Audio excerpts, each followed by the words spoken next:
Hi, I'm Bruce Williams. Welcome to Chamber Chats. I am the CEO of the Greater Victoria Chamber of Commerce, and I would like to begin, as always, by acknowledging that I live and work in the ancestral lands of the Lekwungen-speaking Coast Salish nations, the Songhees and the Esquimalt. It's our privilege and pleasure to live and work alongside them every single day. This podcast is made possible by the support of Island Savings, a division of First West Credit Union, and C-SPAN Victoria Shipyards. Something you're hearing more and more about all the time is something that was in place before the pandemic. It happened kind of during the pandemic, and now as we emerge out of it, it's a huge issue, and that is workers, workforce, jobs, filling jobs. This is why restaurants can't operate at capacity, why hotels are scrambling, why people in development and construction are looking for workers all the time in order to keep our economy robust and moving forward. We want to talk about that and assess it to this point with three guests joining me today. Kathy Whitcher is the Executive Director of UDI, the Urban Development Institute for the Capital Region. Bill Lewis is the General Manager of the Magnolia Hotel, and also he is the President of the Greater Victoria Hotels Association. And Samantha Scholefield is with the BC Restaurant and Food Association, which is a province-wide organization. Samantha, I'm going to begin with you. This is not a Victoria-centric problem. This is going on everywhere, isn't it? So when we started looking at labor shortage, it was about 2018, and we were in a deep labor shortage in restaurants across the province. And what we found is that throughout this, the number of challenges that we've had because of COVID and the closures and the reopenings, we've lost a lot of workers, and it is as we're ending the pandemic with as many people or more missing from the industry today as we started in 2018 when we were looking at a labor shortage. It's a real challenge that's impacting all areas across the province. Okay, let's bring that a little bit closer to home here. Bill Lewis, Magnolia Hotel and the Hotels Association. You're right in the middle of this crisis right now. Tell me what's going on. Yeah, just to echo what we just heard, we are in the heart of a labor crisis. We've got shortages, in our food and beverage. We have shortages in kitchen service, housekeeping. Number of areas are just incredibly difficult to staff for, to the point that a number of properties can't even operate at full capacity. And that, I understand, is a problem not just in Victoria, but up and down the island and across the province. So just in practical terms, what you're dealing with here is you don't have people to clean rooms. You don't have people to do the cooking. You don't have people to serve. You don't have you just need everything. Yeah. Most positions in the hotel are hiring at most properties, and we've got limited hours in restaurants. We have hotels that can't run at full capacity all night because they don't have enough room attendants to clean the rooms. It's a really dire, challenging situation. So that's something that all of us may encounter if we try to go out for dinner or stay in a hotel somewhere outside of town. Kathy Whitcher, in the development, construction, even the renovation sector, it's the same thing, right? Tell me what's going on. Absolutely. Yeah. Labor is a huge problem at the moment. And it's funny because, people that work in this industry, even as laborers, carpenters, they make good money. But yeah, just can't find the people. It has a lot to do with COVID, people not being able to move from place to place, but also big projects like Site C. Giving people signing bonuses and upping the wage to attract them to the big projects. So that's kind of like a few years ago, we lost people to the oil patch because they were being paid good money to go there. This is the same thing, right? Yeah, pretty much. Okay, Samantha, I'm going to go back to you at the BC Restaurant and Food Association. As this happens across the province, everybody is trying their best to do something about this. Is there any region that's doing better than another right now at filling these gaps? I don't think so. I think the challenges are if there's any change from region to region, it's when that region is busy for tourism reasons, right? And when they expect to have ups and downs in business, right? Whistler's a 4-season resort right now. So it's happening in Whistler year round. Victoria's 4-season. It's happening in Victoria year round. Where you might get some other places where they have more visitors in the summer, they rely on those seasonal workers, the people that have the international travel work visas. That might change depending on what your season is like. But generally speaking, in a lot of our major areas, specifically the Victoria area, the Vancouver area, the Whistler area, the Kelowna area, it's just completely affecting everybody with the same degree of difficulty. Yeah, Bill Lewis, I want to go back to you. How did this happen? Not just your property, but the other hotel properties. Why do we all of a sudden have a worker shortage? We've heard from Kathy and Samantha about that. Let me hear it in your words. What's going on there? Sure. I think it's very similar. We were in already a labor crisis at the beginning of 2019 before COVID hit. We obviously had substantial layoffs, extended closure periods for a long period of time, and I think a number of those people found work in other fields. We also have other couple of contributing factors. I know that there are still people on CERB or EI at this point who haven't come back to work. There is also in the summertime, particularly without the academic programs running to full capacity last year, we don't have the same number of international and internship and co-op students that we would have had. So, they're all depleting the available workforce to some degree, and so between losing employees to other fields and not all employees coming back to work, and not the full labor pool we had before when we already had a crisis. This is just become a deeper and deeper problem in recovery. Yeah, there's been that cyclical thing all the way through the pandemic too. And Samantha, I'll go back to you for this one. So people were recalled at one point back into hospitality, tourism roles and jobs. Then they got recalled again. They were taken back. We went into another shutdown. So is that kind of a roller coaster thing, making people gravitate away from the industry? The instability freaks some people out. I mean, who wants to be laid off twice in 14 months? No one feels good about that. And if you're relying on the money to pay your bills, it's just not going to work for a lot of people. And at the same time, as we were ramping, being affected by public health orders, other sectors were gangbusters for people. There was people looking in healthcare. There's people looking in grocery. Some of those jobs people have skills that could go straight over to those other jobs, and they are ready to go, and they've been there for 12 months in some cases. They've already moved on. In other cases, we do have a lot of people in hospitality that are from the international student program. Those students are allowed to work 20 hours a week, and there's 18,000 international students at UBC. There's 4,000 international students at UVic alone. So if you look at that, that's a huge impact on a labor industry that wants people that have international experience. They have the ability to speak multiple languages. Those international students for us are a gold mine. They're fantastic. They represent everything that we want to bring to our amazing community here in British Columbia. And without people like that, on top of the other people that have moved on, we're really struggling to get to backfill those positions. I think an overarching issue with all of this too is the cost of living. We want to talk about that next. We're chatting today Absolutely. on Chamber Chats with Samantha Scholefield, who is with the BC Restaurant Food Association, Bill Lewis, the Magnolia Hotel, and also the president of the Greater Victoria Hotels Association, and Kathy Whitcher is the executive director of the Urban Development Institute for the Capital Region, which is basically developers and people that are doing construction and development projects around here. Kathy, Bill and Samantha have been talking about sourcing workers from international students and other places. The issue that you've spoken about is that the workers here are going to places like pipeline projects to go to work. Where can the people locally here go to find those workers and replace the ones that have left the area? Yeah, it's a good question, Bruce. And if somebody had that answer, we probably wouldn't be in this situation. I think one of Victoria's situations too, and the Lower Mainland, is our cost of living and cost of housing. And on top of it, we don't have enough supply. Supply is our main problem. We just do not have the supply. So it's a supply and demand issue.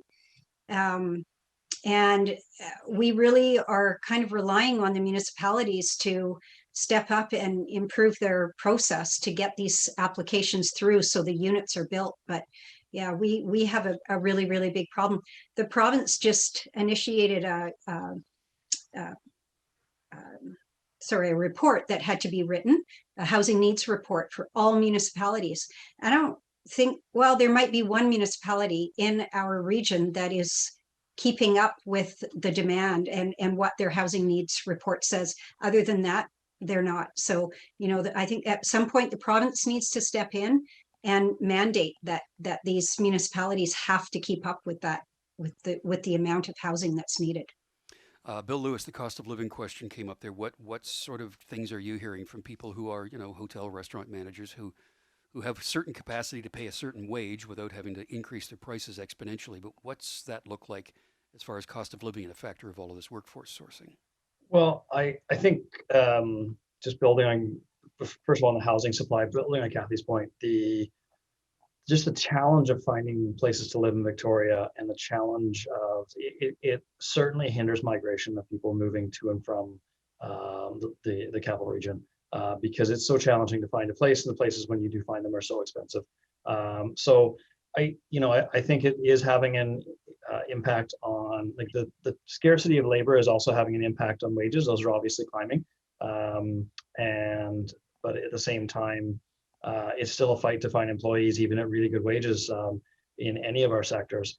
And I think the upward pressure on prices is already there. We're seeing restaurant prices climb quickly. We're seeing hotel prices probably climb even more quickly, particularly in peak season, because we have to attract the employees and pay them a fair wage. So it's a complex problem. I think it does start with housing supply. I think if we had a lot more supply, and it would help the problem for sure. So Samantha, BCRFA is a province-wide organization. Of course, the most expensive place to live in Canada is Vancouver. Toronto is second. Victoria is now third. So how much? Oh my! Yeah, how about that? How much does this then impact places like Kelowna, Prince George, more remote places like Haida Gwaii, maybe into the Kootenays? How much of a cost of living issue pops up there? Well, I can tell you from the North Island experience. I was up visiting operators in Comox Valley, and Comox Valley has got a worker shortage because they've got a housing shortage. And they were talking about the fact that it's spread up to Campbell River. Mm-hmm. So if you're talking about that section of and they're talking about an affordability crisis in Campbell River.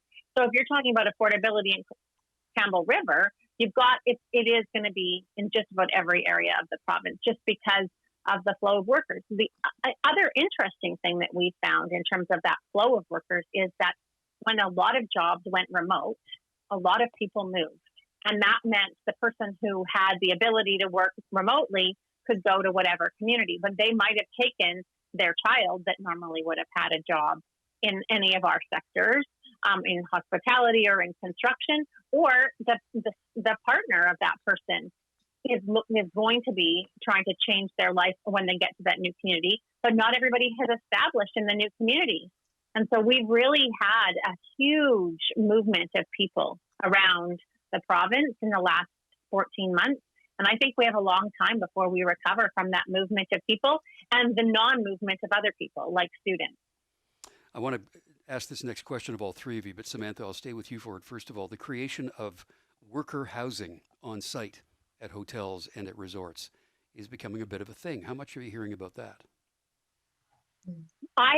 We are talking to operators who are looking at ways they can do that, specifically in places like wineries where they have a winery and a restaurant combined, or a hotel where there's a hotel and restaurant combination, where they're looking at ways that they can accommodate people and bring people in who want to be part of that community, sort of as a year or 2 year commitment, that they're getting right involved right there and staying there in that community. It's definitely starting to happen more, especially when you have an agriculture component where there's a larger land base associated with the business. It's a lot harder for traditional restaurants to do that because they don't have, unless they have a place somebody to live above the shop, they don't have that option. But when you're looking at a larger winery restaurant combo, that is definitely something people are looking at. Yeah, Bill Lewis, not probably a likelihood in Greater Victoria right now, but we have heard of an example, for example, in Tofino, where a Hotel Z was built, and part of it includes employee accommodations. How likely or possible is that in this region, in the capital region?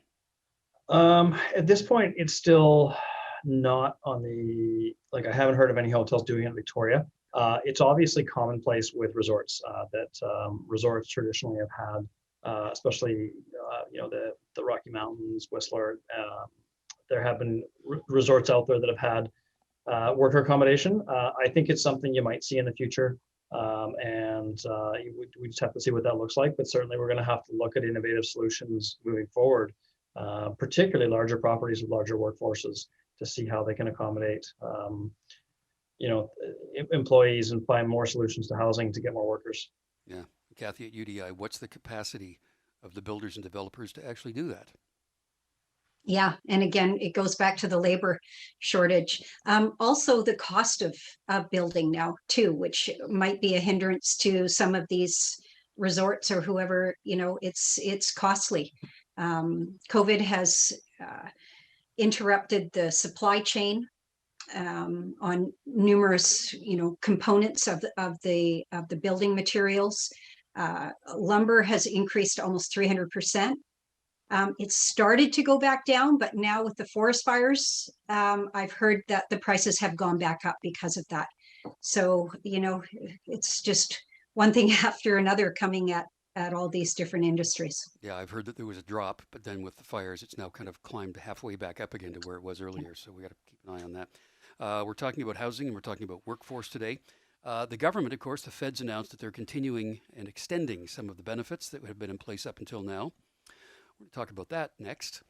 We're talking today with Samantha Scholefield of the BC Restaurant and Food Association, Bill Lewis, Magnolia Hotel General Manager, and the President of the Greater Victoria Hotels Association, and Kathy Whitcher is she's the Executive Director, of the Urban Development Institute of the Capital Region. So CERB, or EI, or whatever we're calling it these days, has now been extended. As we always say at the Chamber, we believe that government are making well-informed decisions on things like this, but at the same time, they've said that this is kind of a complex issue because not all parts of the country are affected the same. Bill, how does this impact your ability to attract workers back into the workforce? It certainly hinders it. I know a number of properties that have had challenges getting, people off the CERB and back to work. And I've heard many other stories it seems that many of my employees know half a dozen friends who are still on the CERB or the EI equivalent or whatever that is now. And so I don't have any concrete facts, but I know that it certainly is a lot of buzz that this is something that's hindering our ability to fully staff our businesses, hotels, restaurants. And, it's unfortunate. I think there's a lot of jobs out there. And so it's unfortunate to think that there's people who could fill those jobs who aren't interested or willing to come back to work at the time. Yeah, Samantha, what are you hearing? North Island, rest of the provinces, as far as this continuation is concerned? I think that CERB was a lifesaver at the beginning when we were shut down, and operators had to turn on a dime and let their staff go and didn't know how to look after people. Something like that CERB was essential for. At this point, we are hearing the rumors, like you are, that there are people that are not coming back to work for whatever reason, and the CERB is not an incentive as much as it is, it's one of the options that is out there. And if you're not sure what you want to do, or if you're scared about coming back to work, people are definitely able to make that decision. And there's a lot of the uncertainty that we've faced in the last 14 months has given people a lot of pause, and we need them to come back to work because we all want to get back to building business and supporting operators and making sure that we have the robust communities that we really believe in, right? Kathy, I would have to think that this is probably not quite as much of an issue in development and construction right now. Yeah, no, I don't think so, Bruce. I think in construction, the wages are a little bit higher so that we're really not affected by this. I think what we're affected by mostly are the kind of the older people in the industry that are starting to retire. And I don't think the colleges kept up with the programs that were needed to educate, the carpenters and the electricians and so on. But they have stepped up their game, which is great. In fact, UDI is working on a partnership with Royal Roads to put together a program for project managers in development. So I know that, the universities and colleges are really starting to see the need to spread that out. Yeah. In conversations, we've been talking about the return of immigration and the return of students being a source for employment in all of these sectors we're talking about today. BCRFA, though, Samantha, you have something in place right now for new Canadians and immigrants that's kind of a stimulus program. Can you explain that to us? So we actually work with immigration consultant in Edmonton, and he accesses foreign workers, particularly skilled hospitality workers. So a lot of like the hospitality managers or cooks and chefs. And he brings them, we work with them to bring them into the country under a dual intent program.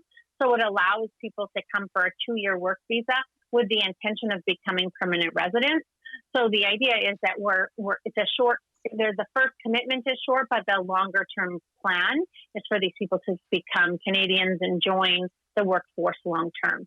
So the program that we have, and we work with a guy named Rafi, is what we find is the best program for people in hospitality, because it allows people to come and start a life here. And that's really important for our long-term success in the industry, to have people that are really trying and want to become part of our different communities and have international experience that they can bring here, and make our fabric of our hospitality so much more diverse.